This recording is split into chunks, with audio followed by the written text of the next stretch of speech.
Many people say dead bugs are too easy, and to them I say you're probably not doing them well. So let's go through a few basics on the dead bug. Number one, we need to keep the idea of what our goal is. And our goal is to keep our hips and ribs lined up like a canister. So we want the front of our hips to line up with the bottom of our ribs. So what that looks like is if I lay flat on my back, right now I have an arch.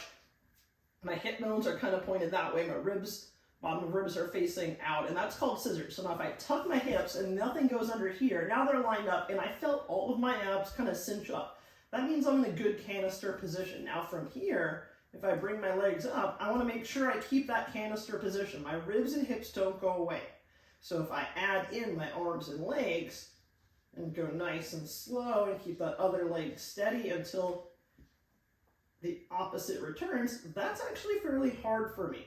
And when it gets easy, we can do different things. We can keep that same position, go same sides all the way back, you know, if things aren't in your way, or we can add in implements.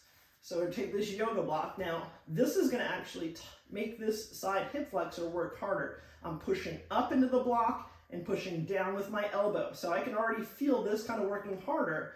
And I'm going to do this opposite, or the opposite sides are going to go away. I'm going to keep nice and steady, nice and slow. These shouldn't be fast. You can also do opposites on the cross connect. Hey, Ace. He always loves to check my form.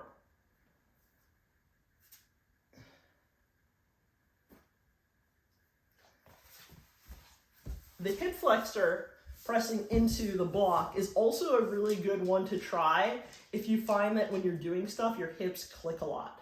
Sometimes the clicking is because we have some fluid in the joint, but oftentimes it's because the hip flexors are weak.